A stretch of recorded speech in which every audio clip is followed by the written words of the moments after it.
जय हिंद फ्रेंड्स, स्वागत है आपका आपके अपने यूट्यूब चैनल आईएएस माइंड पे। इस चैनल के माध्यम से हम UPSC examination, state PCS examination और बहुत सारे वनडे एग्जामिनेशन की तैयारी करवाते हैं। तो अभी हम इस चैनल के माध्यम से 25 क्वेश्चन डेली इस नाम से एक सीरीज स्टार्ट करने जा रहे हैं, जिसमें कि हम 25 क्वेश्चन डेली 25 क्वेश्चन का रिवीजन करेंगे, जो कि सोर्स होगा इसका हमारा घटना चक्र हो सकता है, प्रीवियस ईयर के क्वेश्चन हो सकते हैं और कुछ कलेक्टेड इंपॉर्टेंट क्वेश्चन हो सकते हैं जो कि हमारे प्रीवियस ईयर एग्जामिनेशन में आए हुए हैं।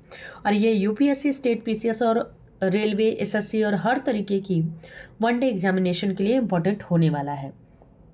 तो चलिए समय को नहीं गवाते हुए हम अपना लर्निंग प्रोसेस स्टार्ट करते हैं।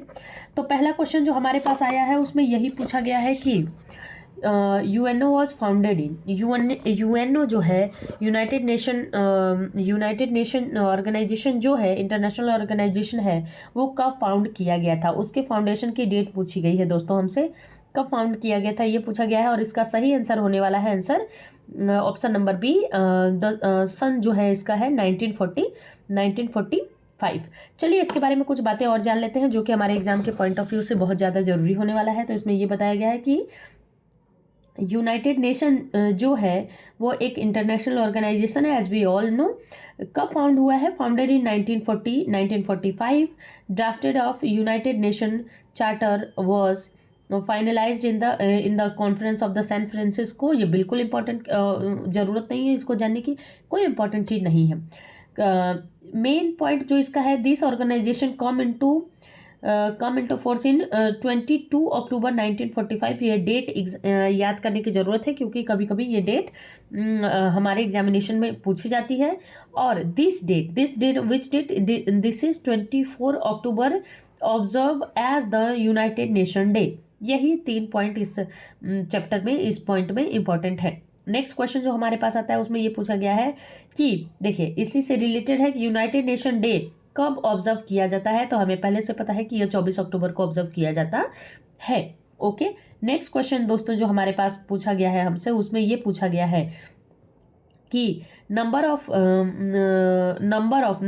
Permanent member in the United Nation security council में परमानेंट जो मेंबर होते हैं उनकी संख्या कितनी होती है, वो कितने होते हैं? तो द आंसर इज 5। 5 ऐसे मेंबर होते हैं जो परमानेंट होते हैं। और ये मेंबर कौन कौन से हैं उनके बारे में भी हम थोड़ा देखेंगे। United Nation security council is one of the 6 principal organ of United Nation. Okay, the security council consist of 15 member including 5 permanent member। और ये परमानेंट मेंबर कौन कौन सी कंट्री है हमारे सिक्योरिटी काउंसिल में? USA, France, China, UK, Britain and Russia. USA, ये नाम दोस्तों अच्छे से याद कर लीजिएगा। यूएसए, फ्रांस, चाइना, और वर्ल्ड मैप अगर आपके पास होगा तो उसमें इन सारे कंट्री को, या नहीं होगा तो एक पेज पे इन सारे कंट्री को मार्क करके और उस पर लिख दीजिएगा कि इनकी लोकेशन यहाँ है और ये यहाँ पे ये जो है ये सारे हमारे सिक्योरिटी काउंसिल के पार्ट हैं। ओके, तो एक बार फिर से रिपीट करेंगे। USA, China, USA, France, China, okay, USA, France, China, UK, Britain and Russia. Okay, ये 5 हमारे जो है वो क्या है, वो परमानेंट मेंबर है। ये 5 हमारे क्या है, परमानेंट मेंबर है। बाकी हमारे जो है वो परमानेंट मेंबर नहीं है। जो 10 बचते हैं वो हमारे मेंबर चेंज होते रहते हैं, वो हमारे नॉन परमानेंट मेंबर हैं। चलिए नेक्स्ट क्वेश्चन जो हमारे पास है उसमें पूछा गया है, विच one of the following is not basic element of the citizen charter. Citizen charter का बेसिक एलिमेंट क्या नहीं था? तो हम ऑप्शन देख लेते हैं। ऑप्शन में क्या पूछा गया? ऑप्शन में बताया गया है कि description of service being provided by department of energy, and second one is promotion of various method to get benefit from the service available. Third point is to accept any public record, and the fourth option is provision for the inspections of the energy as work। तो इसमें पहले हम देखते हैं कि option का क्या पूछा गया है, कि ऑप्शन क्या है। इसमें कोई और ABCD का प्रोसेस नहीं है। तो जो हमारा जो बेसिक एलिमेंट नहीं है उसमें यही बात बताई गई है। जो हमारा बेसिक एलिमेंट नहीं है उसमें यही बात बताई गई है कि provision for the inscription of the energy work. बहुत इंपॉर्टेंट क्वेश्चन नहीं है, इस पर नहीं ना भी ध्यान देंगे तो हमारा काम बन सकता है। ऐसा नहीं है कि ये ऐसा ही इम्पोर्टेंट है जो बार बार रिपीट हुआ है। चलिए, है ना। फिर भी एक बार एक अगर हम चीज़ को रिवाइज करना चाहें कि हम अपने मन में डाउट नहीं रखना चाहते हैं, तो उसके लिए हम देख सकते हैं 9 basic element of the citizen charter. यहाँ पे ये दिया गया है 9 basic element. Set standard of service पहला है। Second one is be open and provided full information. Third one is consult and involve. Encourage access to promotion of the choice. यही सारी मतलब नॉर्मल बातें जो हमारे जीवन में इंपॉर्टेंट होती है उसके बारे में ही बताया गया। नेक्स्ट क्वेश्चन जो हमारे पास आता है उसमें पूछा गया है विच of the following is not permanent member of the UN security council. UN security council के मेंबर में परमानेंट मेंबर कौन सा नहीं है। तो पढ़ा है हमने कि चाइना है, फ्रांस है एंड ग्रेट ब्रिटेन है। तो जर्मनी नहीं होगा, जर्मनी नहीं होगा। नेक्स्ट क्वेश्चन जो हमारे पास आता है दोस्तों उसमें क्या पूछा गया है। नेक्स्ट क्वेश्चन जो हमारे पास आता है उसमें ये पूछा गया है कि which of the following country was not elected in June. ये करंट अफेयर का क्वेश्चन है। अगर हम देखेंगे तो ये इतना इंपॉर्टेंट नहीं है हमारे लिए, क्योंकि अब हमारे लिए इस टाइम का करंट अफेयर जरूरी है, ना कि उस टाइम का करंट अफेयर जरूरी है। ओके, चलिए नेक्स्ट क्वेश्चन जो हम देखते हैं वो यूपीएससी एग्जामिनेशन 2021 में पूछा गया है। तो क्या पूछा गया है इस एग्जामिनेशन में, इसके लिए हम थोड़ा सा देखने की कोशिश करते हैं। इसमें पूछा गया है कि स्टेटमेंट पूछा गया है कि कौन सा स्टेटमेंट सही है। Right to the city is an agreed human right and the UN Habitat monitors the community made by the each country in this regard. Right of the country give every occupant of the cities the right to reclaim public places and public precipitation in the city. Right to the city means that state cannot deny any public service or facility to unauthorized colony in the city. But ये तो नहीं हो सकता ना, कि ऐसा नहीं है कि state can not deny any public service. क्यों नहीं, स्टेट बिल्कुल डिनाई कर सकता है अगर वो स्टेट के भलाई के लिए ना हो तो।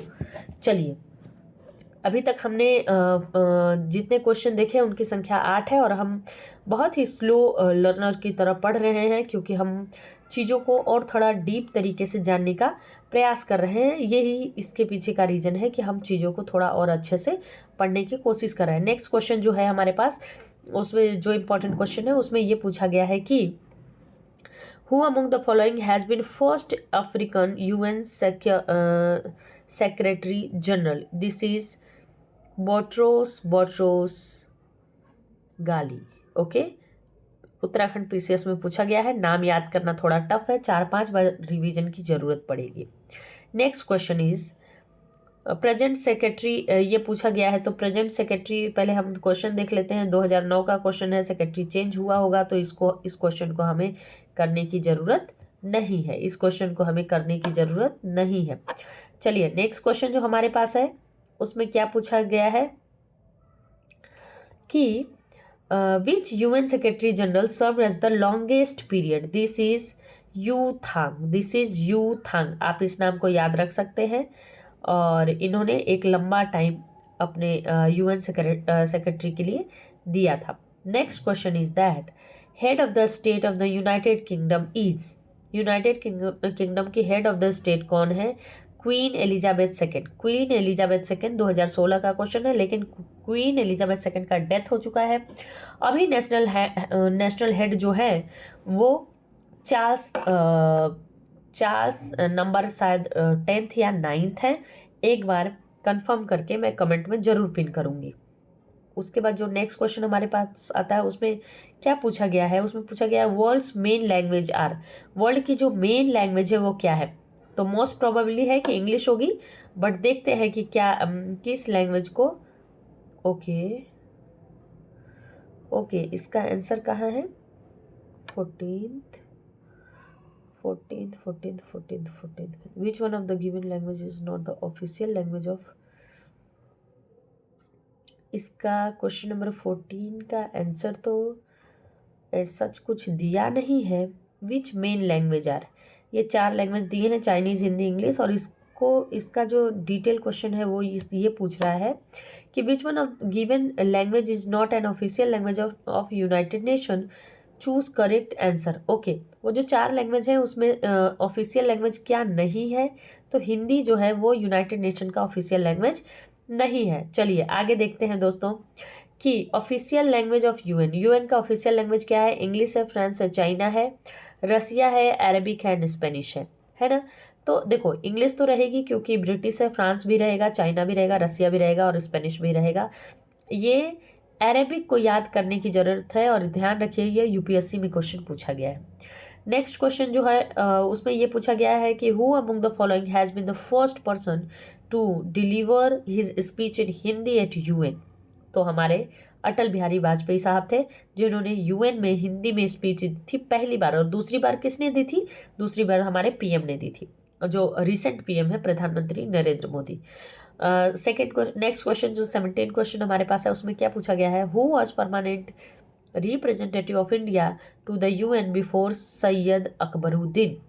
सैयद अकबरुद्दीन साहब के पहले रिप्रेजेंटेटिव ऑफ इंडिया कौन था यूएन में? और हमारा सही आंसर होने वाला है अशोक कुमार मुखर्जी। सही आंसर होने वाला है अशोक कुमार मुखर्जी। बहुत इंपॉर्टेंट क्वेश्चन नहीं है क्योंकि ये दोबारा नहीं आने वाला है। Next question is who among following was the first Indian transgender जज। फर्स्ट इंडियन ट्रांसजेंडर जज कौन था? ज्योति मंडल, वेस्ट बंगाल। जो मंडल आप कह सकते हैं, ज्योति मंडल। बंगाल में मंडल जो कम्युनिटी है ना वो बहुत ही अच्छी कम्युनिटी, बहुत हाई कम्युनिटी मानी जाती है। तो ये जो ज्योति मंडल है वेस्ट बंगाल की, वो पहली ट्रांसजेंडर जज रही है। क्वेश्चन रिपीट पे आया है बार बार, बेशक कि इसमें रिपीट पे दिखाया नहीं है।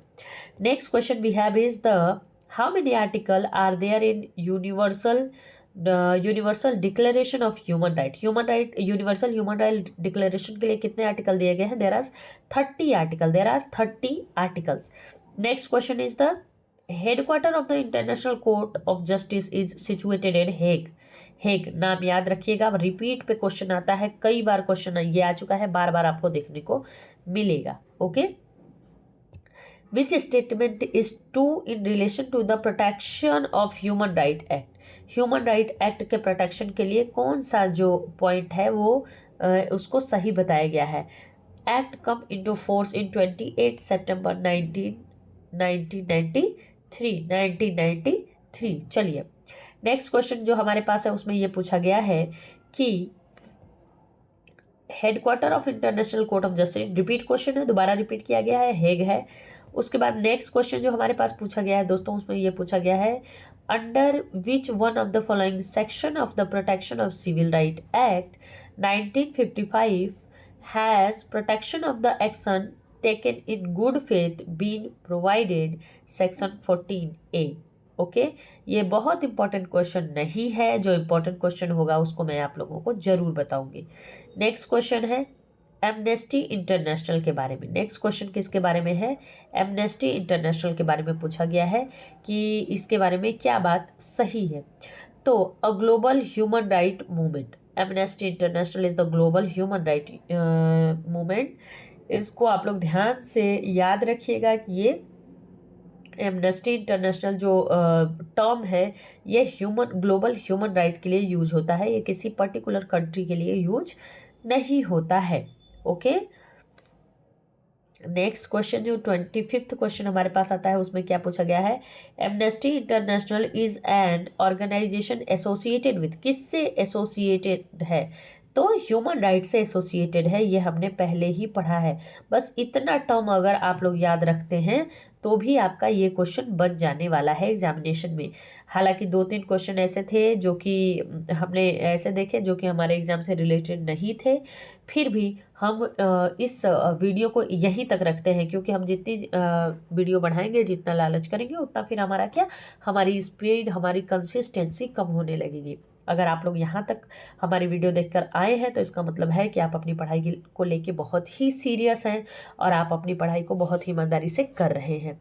हमारे चैनल को लाइक करिए, सब्सक्राइब करिए। अगर आपका कोई सजेशन है तो उसको ज़रूर हमें कमेंट करके कमेंट बॉक्स में बताइए। और अगर आप लोग किसी और तरीके की चीज़ों का या किसी और चीज़ का इसी तरीके का सीरीज का वीडियो चाहते हैं या सिंगल वीडियो चाहते हैं या किसी भी तरीके की कोई भी वीडियो चाहते हैं जो कि एग्जामिनेशन से रिलेटेड हो, एजुकेशनल वीडियो हो, तो प्लीज़ हमें कमेंट करिए, हम उस पर वीडियो बनाने की कोशिश ज़रूर करेंगे। आप लोगों का बहुत बहुत धन्यवाद।